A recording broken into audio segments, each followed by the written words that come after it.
नमस्कार। सौर मंडल में जो भी खगोलीय घटना होती है उसका सीधा संबंध विज्ञान से है, खगोलीय विज्ञान। और जब खगोलीय विज्ञान पर हम अध्ययन करेंगे तो निश्चित रूप से वर्तमान, भूत और भविष्य इस पर भी चर्चा होगी। और इसी से जन्म लेता है ज्योतिष। ज्योतिष जहाँ वर्तमान की गणना करता है वहीं भविष्य का आकलन भी करता है। कहते हैं ज्योतिष भी एक गणित है। आज हमारा सौभाग्य है कि आज हमारे साथ हैं पंडित लोकेश शास्त्री जी। हम चर्चा करेंगे कि वास्तव में ज्योतिष है क्या और विज्ञान से उसका क्या संबंध है। साथ साथ जो पर्व मनाए जाते हैं तिथियों की गणना के अनुसार उनका क्या महत्व है। आज हम धनतेरस के उपलक्ष्य में यहाँ पर मौजूद हैं, तो आइए बात करते हैं। पंडित लोकेश शास्त्री जी, आपका बहुत स्वागत है। और मैं पूछना चाहूँगा, सबसे पहले तो आपको बधाई धनतेरस की, आपको भी बहुत, दीपावली की आपके लिए शुभ हो। और मैं पूछना चाहूँगा कि जो सौर मंडल में जो घटनाक्रम बदलता है और खगोलीय घटना के अनुसार जो विज्ञान और ज्योतिष हम चर्चा करते हैं, एक तरह से हम कह सकते हैं कि जिस तरह से रसायन विज्ञान है, भौतिक विज्ञान है, इसी तरह से ज्योतिष विज्ञान है। और जो आप ज्योतिषीय अनुसार गणना करते हो, किसी जातक की जन्म कुंडली देखते हैं, आप किसी देश का भविष्य देखते हैं, तो आखिर इस जो गणना है वो किस तरह से आप करते हो और क्या वो गणना बिल्कुल सटीक बैठती है या केवल संभावनाओं के आधार पर आप चर्चा करते हैं? आप जरा बताइए। आपका पहले बहुत बहुत धन्यवाद। मित्रों, हमारे श्री गोपाल नारसन जी ने बहुत अच्छी चर्चा की है और बहुत ही अच्छा प्रश्न रखा आपने इस कलिकाल के लिए कि जो खगोल शास्त्र या विज्ञान की जो आपने चर्चा की, ज्योतिष के बारे में जो आपने कहा कि वाक्य में ही ये भविष्यवाणियाँ किस आधार पे आप जो है वो करते हैं। तो सबसे पहले मैं आपको बताना चाहूँगा कि ज्योतिष हमेशा वेदों का नेत्र, नेत्र का कार्य होता है देखना। देखने का मतलब कि व्यक्ति ने उस ज्योतिष पर, उस ज्योतिष विद्या पर कहाँ तक पारंगत हासिल की है। साथ साथ ही ज्योतिष शब्द यानी 5 चीजों से बना हुआ ज्योतिष, तिथि, नक्षत्र और ग्रह आदि सब कुछ 5 अंग हैं ज्योतिष के। और उसी मूलाधार पर ज्योतिष का मीन कि कौन सी ग्रह इस समय वर्तमान समय में, यानी कि इस समय जैसे कि सपोज करो आपने मेरे से कोई लगन या कोई प्रश्न लगन आपने पुटअप किया कि महाराज जी क्या वो कार्य संभव हो पाएगा या नहीं हो पाएगा, उसमें हम सबसे पहले देखते हैं कि समय का हो रहा, इस समय का लगन क्या चल रहा है। लगन के ऊपर फिर ग्रहों की यानी चंद्रमा से या शनि से या राहु से मूल त्रिकोण की स्थिति में कौन कौन से राशि ग्रह इस समय जो है सुलभ कारक स्थिति में बैठे हुए हैं और कौन कौन से ग्रह इस समय जो है किस कारक स्थिति में बैठे हुए हैं। तो उसी पर ज्योतिषी जो है एक प्रोटेक्शन करता है, एक भविष्यवाणी करता है। फिर आधार है कि ग्रहों का, यानी किसी भी जातक के ऊपर अगर हम उसका भविष्य देखते हैं तो मीन तो सबसे पहले उसका लग्न देखा जाता है। लग्न के हिसाब से नवांश और चलित भावों में किस तरह के ग्रह बैठे हुए हैं।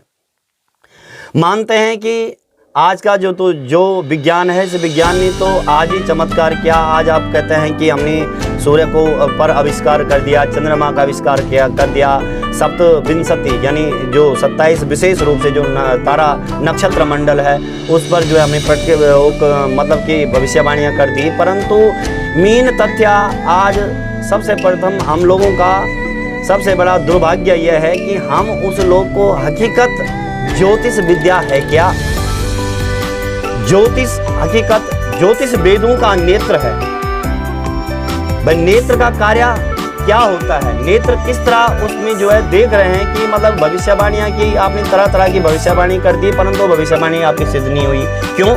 कि आपको हकीकत कुछ पता नहीं है कि मीन स्थिति में राहु कौन सी डिग्री में बैठा हुआ है, शनि कौन सी डिग्री में बैठा हुआ है, या शुक्र या बृहस्पति की कौन कौन सी डिग्रियां हैं, किस तरह इस समय का प्रश्न लगन क्या चल रहा है, तो उसी आधार के अनुसार अगर हमने पूर्ण रूप से पहले हमारा बेसिक यानी मीन ज्योतिष के अंदर होता है बालबोध, वह नक्षत्रों के आधार पर तिथि कर्ण क्या है, नक्षत्र कितनी होते हैं, कर्ण कितनी होते हैं, तो ये सभी चीज देख करके ही तब उसका मीन ग्रह क्या बलि कहाँ पे हैं, वृद्ध अवस्था में क्या है, बाल्यावस्था में क्या है, इस समय दशा क्या चल रही है, वर्तमान दशा क्या है, या इस समय का जो गोचर स्थिति साल भर का जो वर्षबल बनता है उसके अंदर क्या क्या स्थिति ग्रहों की है, और उसी आधार पे जो है हम लोग अच्छा शास्त्री जी आप बताइए कि विधि का विधान कहते हैं जी। विधि का विधान का मतलब जो होना है वो होकर रहेगा, फिर हम ग्रह स्थिति के अनुसार क्या उसमें कुछ परिवर्तन कर सकते हैं? बिल्कुल कर सकते हैं, परिवर्तन कर सकते हैं, क्योंकि बस सपोज करो कि आपको एक ज्योतिषी ने आपको पहले आगाह कर दिया,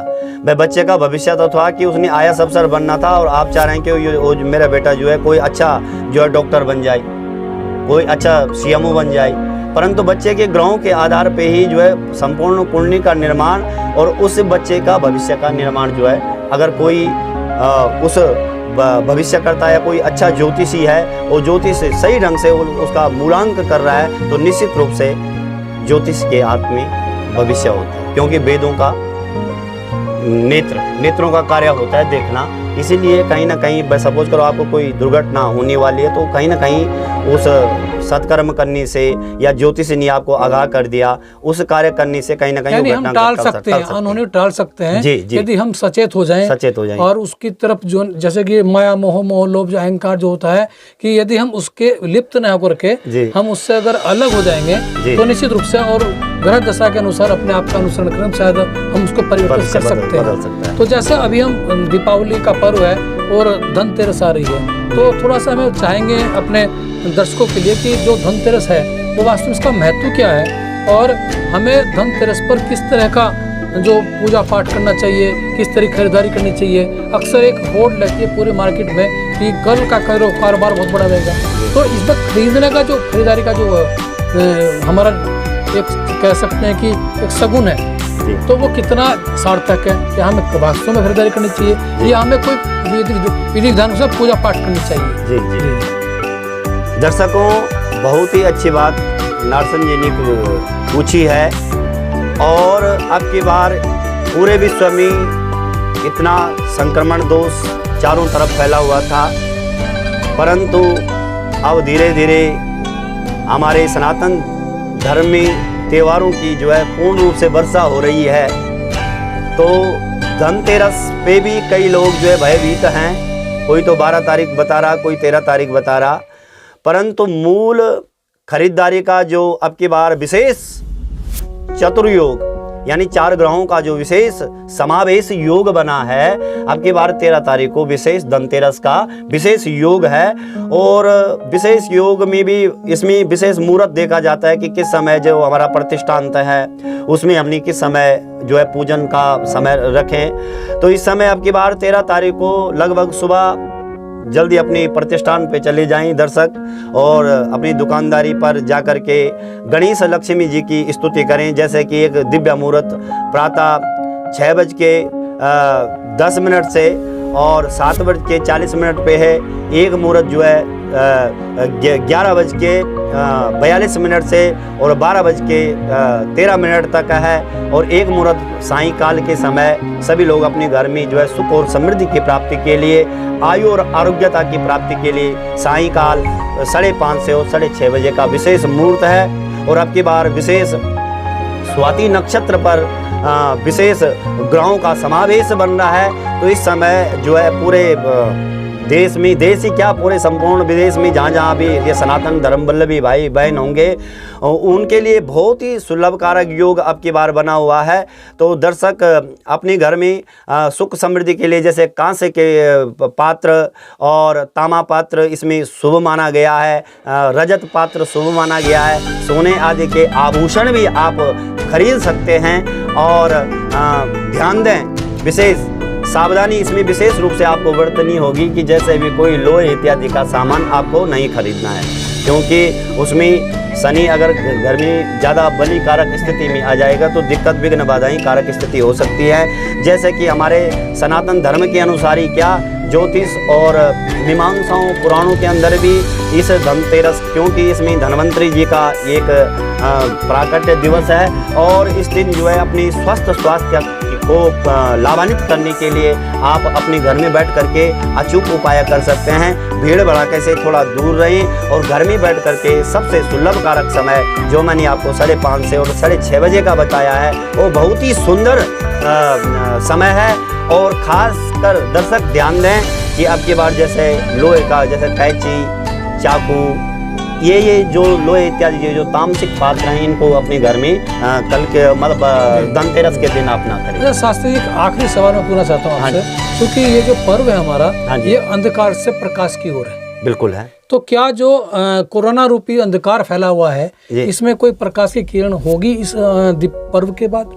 बिल्कुल नारसिंह जी, आपने ये बात भी अच्छी कही, परंतु कलिकाल में अगर आप कहीं पुराण मीमांसाएं वेद, मैं तो आपको बहुत पढ़ता हूँ और भगवान की कृपा से आपके सारे लेख मैं आपके पढ़ता हूँ और मुझे बहुत अच्छा भी लगता है कि जब मैं आपके लेखों को पढ़ता हूँ। परंतु ये बात भी आपने बहुत अच्छी पूछी है कि पूरे संपूर्ण विश्व में इतना बड़ा संक्रमण दोष जो है उत्पन्न हुआ, तो ये कहीं ना कहीं कलिकाल में, क्योंकि जन्म जन्मांतर के पुण्य उदय होने के उपरांत भगवान ने कहीं ना कहीं हमें ये मानुष चोला दिया है। 1,84,00,000 योनि धारण करने के उपरांत हम इस चोले को प्राप्त करते हैं और इस चोले को पा करके अतिथि देवो भवा, मातृ देवो भवा, पितृ देवो भवा, स्वामी विवेकानंद जी ने विगत 32 वर्ष की अवस्था में उन्होंने अपनी संपूर्ण कार्य करके इस धरोधर धाम से चले गए, परंतु उनकी यादें, उनकी हर दास्ताएं हमारे साथ हैं। वेद, श्रुति और स्मृति भी यही कहती है कि कुछ न कुछ जब ये जीवन मिला है, ये पंचभौतिक शरीर मिला है, तो इस शरीर को प्राप्त करके व्यक्ति को निश्चित रूप से कुछ न कुछ अच्छे कर्म करनी चाहिए। और ये जो संक्रमण दोष पूरे विश्व में फैला हुआ है ये कहीं ना कहीं कुछ संकेत भी हैं, परंतु कुछ न कुछ अब आगे समय बहुत अच्छा आएगा दर्शकों आपके लिए। और भगवती माँ पीताम्बरा से यही प्रार्थना करते हैं कि आप सबके घर में शुभ और मंगल की प्राप्ति हो। जैसा कि लोकेश शास्त्री जी ने विश्वास दिलाया है, शुभकामना व्यक्त की है कि ये जो संकट है टल जाएगा और माँ लक्ष्मी, गणेश जी की कृपा होगी और ये जो दीपावली पर्व है ये कोरोना के अवसान का एक कारण बन सकता है। अब ज़रूरत केवल इस बात की है कि हम धनतेरस पर, नरक चतुर्थी पर और अमावस्या पर विधि विधान के साथ में दीपावली पर्व का पूजन अर्चन करें और सबके प्रति शुभकामना करें, सबका कल्याण हो। और आपका बहुत धन्यवाद। फिर हम किस शख्स से बात करें, तब तक के लिए जय हिंद, जय भारत, नमस्कार।